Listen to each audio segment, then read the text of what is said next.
ಸರ್ವರಿಗೂ ಶುಭೋದಯಗಳು. ಎಲ್ಲಾದರೂ ಇರು, ಎಂತಾದರೂ ಇರು, ಕನ್ನಡವಾಗಿರು, ಕನ್ನಡವೇ ಸತ್ಯ, ಕನ್ನಡವೇ ನಿತ್ಯ ಎಂಬ ಕುವೆಂಪುರವರ ಸಾಲುಗಳನ್ನು ಮನದಲ್ಲಿ ಸ್ಮರಿಸುತ್ತಾ ನಾವಿಂದು ಕರ್ನಾಟಕದಾದ್ಯಂತ ಕನ್ನಡ ರಾಜ್ಯೋತ್ಸವವನ್ನು ಬಹಳ ವಿಜೃಂಭಣೆಯಿಂದ ಆಚರಿಸುತ್ತಿದ್ದೇವೆ. ಹಿಂದೆ ನಮ್ಮ ಭಾರತ ಬ್ರಿಟಿಷರ ಆಳ್ವಿಕೆಗೆ ಸಿಲುಕಿತ್ತು. ನಂತರದಲ್ಲಿ ನಮ್ಮ ಭಾರತೀಯ ಹೋರಾಟಗಾರರ ಮಹನೀಯರ ಪ್ರಾಣ ಬಲಿದಾನಗಳ ನಂತರ 1947 ಆಗಸ್ಟ್ 15ರಂದು ಭಾರತಕ್ಕೆ ಸ್ವಾತಂತ್ರ್ಯ ಬಂತು. ಸ್ವಾತಂತ್ರ್ಯದ ನಂತರ ಇಡೀ ದೇಶದ ಜನರಿಗೆ ಒಂದು ಸುವ್ಯವಸ್ಥಿತವಾದಂತಹ ಕಾನೂನು ಅವಶ್ಯಕತೆ ಇತ್ತು.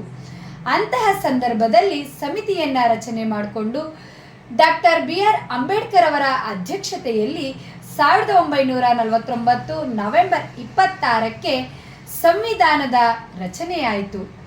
ಸಂವಿಧಾನದ ರಚನೆಯಾದ ನಂತರ 1950 ಜನವರಿ 26ರಂದು ಸಂವಿಧಾನವನ್ನು ಜಾರಿಗೊಳಿಸಲಾಯಿತು.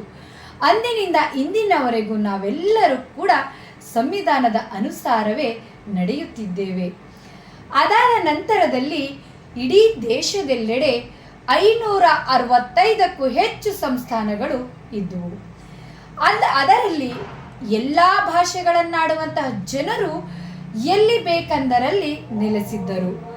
ಆಗ ಮೂಡಿದ ಒಂದೇ ಪ್ರಶ್ನೆ, ಒಂದು ಭಾಷೆಯನ್ನಾಡುವ ಜನರು ಒಂದು ಪ್ರಾಂತ್ಯದಲ್ಲಿ ನೆಲೆಸಿದರೆ ಅದು ಹೆಚ್ಚಿನ ಅನುಕೂಲವಾಗಬಹುದಲ್ಲ ಎಂಬ ಚಿಂತನೆಯೊಂದಿಗೆ ಹಲವಾರು ಹೋರಾಟಗಾರರು, ಕುವೆಂಪು, ಆಲೂರು ವೆಂಕಟರಾಯರಂತಹ ಸಾಹಿತಿಗಳು ಎಲ್ಲರೂ ಕೂಡ ಜನಮನಗಳನ್ನು ಸುಧಾರಿಸುತ್ತಾ ಅವರಲ್ಲಿ ಒಂದು ಜಾಗೃತಿಯ ದೀಪವನ್ನು ಹಚ್ಚುತ್ತಾ ಅವರು ಎಲ್ಲರ ಹೋರಾಟದ ಪರಿಶ್ರಮವಾಗಿ 1956 ನವೆಂಬರ್ 1ಕ್ಕೆ ಭಾಷಾವಾರು ಪ್ರಾಂತ್ಯಗಳು ವಿಂಗಡಣೆಯಾಗಿ ಮೈಸೂರು ರಾಜ್ಯ ಎಂಬ ನಮ್ಮ ಕನ್ನಡಿಗರ ನಾಡಿಗೆ ಹೆಸರಾಯಿತು.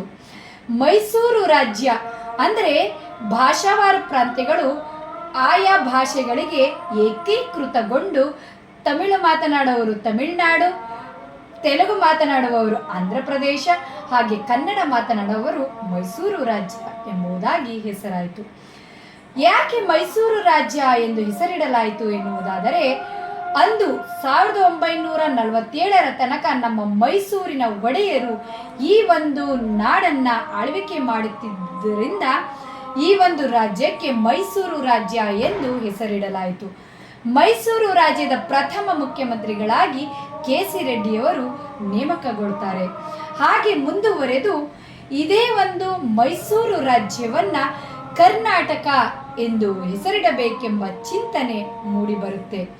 ಹಿಂದೆ ಸಂಗಮ್ ಸಾಹಿತ್ಯದಲ್ಲಿ ಕರ್ನಾಡರ್, ಕರ್ನಾಟಕಂ ಎಂಬೆಲ್ಲ ಸಾಹಿತ್ಯದಲ್ಲೂ ಕೂಡ ಹೆಸರಾಗಿರುವಂತಹ ಶಬ್ದ ಇದಾಗಿರುತ್ತೆ.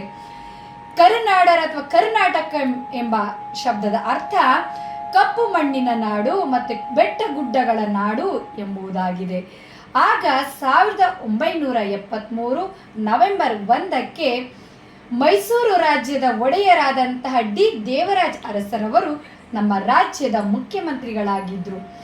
ಆ ಮುಖ್ಯಮಂತ್ರಿಗಳ ಸಮ್ಮುಖದಲ್ಲಿ ನಮ್ಮ ಮೈಸೂರು ರಾಜ್ಯ ಒಂದು ಜಿಲ್ಲೆಯ ಹೆಸರಿಗೆ ಸೀಮಿತವಾಗುವುದು ಬೇಡ, ಕರ್ನಾಟಕ ಎಂದು ಹೆಸರಾಗಲಿ, ಕನ್ನಡ ಭಾಷೆಯಲ್ಲಿ ಉಸಿರಾಗಲಿ ಎನ್ನುವಂತೆ ಕರ್ನಾಟಕ ಎಂಬ ಹೆಸರನ್ನು ಮರುನಾಮಕರಣ ಮಾಡಲಾಗುತ್ತೆ.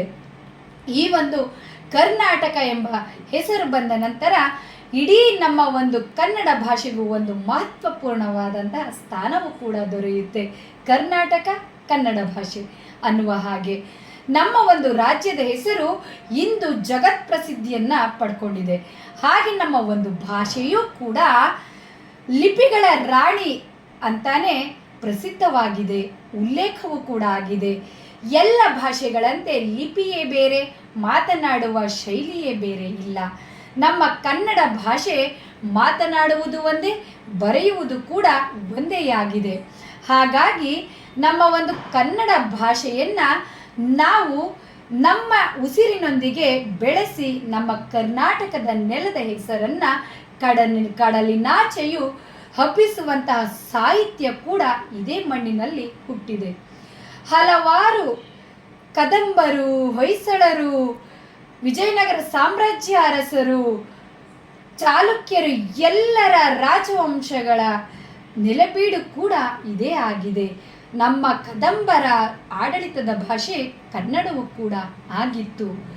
ಆದರೆ ಇಂದಿನ ಒಂದು ಪರಿಸ್ಥಿತಿಯಲ್ಲಿ ನಮ್ಮ ಒಂದು ಭಾಷೆ ಎಲ್ಲೋ ಒಂದು ಕಡೆ ಕಡಿಮೆ ಅಥವಾ ಸಾಸಿವೆ ಕಾಳಷ್ಟು ಮರೆಯಾಗ್ತಿದೆಯೇನೋ ಎಂದು ಚಿಂತಿಸುವಾಗ ನಾವೆಲ್ಲರೂ ಒಂದು ಸಮೃದ್ಧರಾಗಿ ಜಾಗೃತಿಯ ಮನಗಳನ್ನು ಮತ್ತು ಜಾಗೃತಿಯ ನುಡಿಗಳನ್ನು ಇಡೀ ಬೆಳೆಯುವ ಸಿರಿ ಮೊಳಕೆಗಳಲ್ಲಿ ಬಿತ್ತುವ ಅವಶ್ಯಕತೆಯೂ ಕೂಡ ಇದೆ.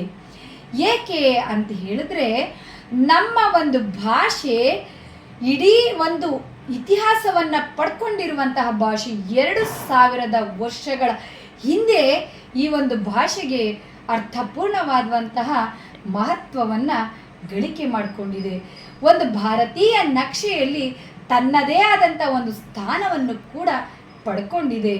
ಹಾಗಾಗಿ ಕಲಿಯೋದಕ್ಕೆ ನಮಗೆ ಕೋಟಿ ಭಾಷೆಗಳನ್ನು ಬೇಕು. ಆದರೆ ಆಡುವಾಗ ನಮ್ಮ ಒಂದು ಇತಿಹಾಸವನ್ನು ಹೇಳುವಾಗ, ನಮ್ಮ ಒಂದು ಹಿನ್ನೆಲೆಯನ್ನು ಹೇಳುವಾಗ ನಮಗೆ ಹೆಮ್ಮೆ ಇರಬೇಕು, ನಮಗೆ ಹರ್ಷ ಇರಬೇಕು, ನಮ್ಮ ಕನ್ನಡ ನುಡಿಯಲ್ಲಿ ಹೇಳಬೇಕು ಅಂತ. ಯಾಕೆ ಇದನ್ನೇ ನಾವು ಮಾಡಬೇಕು ಅನ್ನೋದಾದರೆ, ನಮ್ಮ ಕರ್ನಾಟಕ ಹಲವು ಭಾಷೆಗಳ ಜನರಿಗೆ ಬೀಡಾಗಿದೆ, ಹಲವು ಭಾಷಿಗರಿಗೆ ನೆಲೆಯಾಗಿದೆ, ಅವರಿಗೆ ವೃತ್ತಿ ಕೊಟ್ಟಿದೆ. ನಮ್ಮ ಕನ್ನಡಿಗರು ಕೂಡ ವಿಶ್ವದಾದ್ಯಂತ ನೆಲೆಸಿದ್ದಾರೆ. ಆದರೆ ನಮ್ಮ ಕನ್ನಡ ಕಲಿಸುವಂತಹ ಭಾಷೆ ಆಗಬೇಕು. ನಾವು ಬೇರೆ ಭಾಷೆಗಳನ್ನು ಕಲಿಬೇಕು.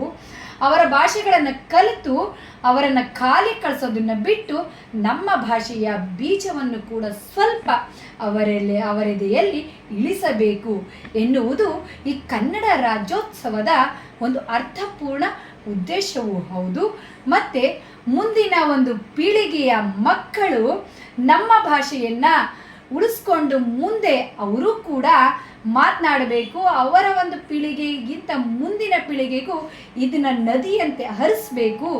ಸೂರ್ಯ ಚಂದ್ರರಿರುವವರೆಗೂ ನಮ್ಮ ಭಾಷೆ ಅಳಿಯದಂತೆ ಉಳಿಬೇಕು ಅನ್ನೋದಾದರೆ, ನಾವು ಇಂದು ಶಿಕ್ಷಣದ ಜೊತೆಗೆ ಗುರು ಹಿರಿಯರ ಮಾರ್ಗದರ್ಶನ, ತಂದೆ ತಾಯಿಯರ ಗೌರವ ಮತ್ತು ಮಕ್ಕಳೆದೆಯಲ್ಲಿ ಸದಾ ಮಾತೃಭಾಷೆಯಾದಂತಹ ಕನ್ನಡವನ್ನು ಮಾತನಾಡ್ತಾ ಅದರ ಒಂದು ಅಭಿವೃದ್ಧಿಯನ್ನು, ನಮ್ಮ ಒಂದು ಜನತೆಯಲ್ಲಿರುವಂತಹ ಏಕತೆಯ ಮೌಲ್ಯಗಳನ್ನು, ಸಮಾನತೆಯನ್ನು, ಸಹಾನುಭಾಳ್ವೆಯ ಗುಣಗಳನ್ನು, ಎಲ್ಲ ಅಂಶಗಳನ್ನು ಬಿತ್ತುತ್ತಾ ಬೆಳೆಸಿದಾಗ ಮಾತ್ರ ಈ ಒಂದು ಕನ್ನಡ ಭಾಷೆ ಮುಂದಿನ ಪೀಳಿಗೆಗೂ ಉಳಿಯುತ್ತಾ ಎಲ್ಲ ರುಸಿರಲ್ಲೂ ಹೆಸರನ್ನು ಪಡೆಯುತ್ತಾ ಅಗ್ರಗಣ್ಯ ಸ್ಥಾನವನ್ನು ಗಳಿಸೋದ್ರಲ್ಲಿ ಒಂದು ಮುಂದಿನ ಮಾತಿಲ್ಲ ಎಂಬುದನ್ನು ಹೇಳ್ಬೋದು.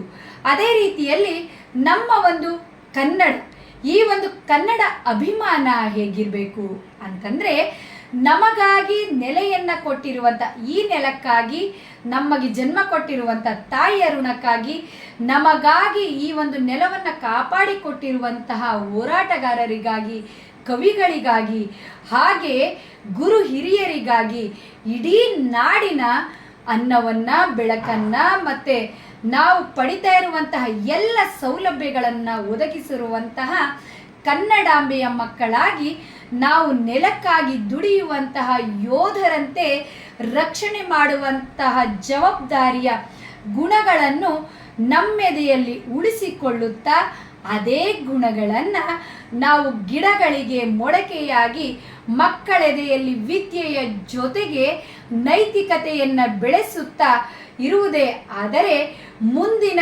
ದಿನಮಾನಗಳಲ್ಲೂ ಕೂಡ ಈ ಒಂದು ಕನ್ನಡ ಭಾಷೆ ವಿಶ್ವದ ಗುರುವಾಗಿ, ಬೇರೆಯವರಿಗೆ ಮಾರ್ಗದರ್ಶನ ನೀಡುವ ಭಾಷೆಯಾಗಿ ಬೆಳೆಯುವ ಕಲ್ಪತರುವಾಗಿ ಒಂದು ಜನಮನಗಳಲ್ಲಿ, ಎಲ್ಲರ ಹೃದಯದಲ್ಲಿ ರಕ್ತಗತವಾಗಿ ವಿಲೀನಗೊಂಡು ಸಮ್ಮಿಲನಗೊಂಡು ಸಮೃದ್ಧಿಯನ್ನು ಪಡೆಯುತ್ತೆ.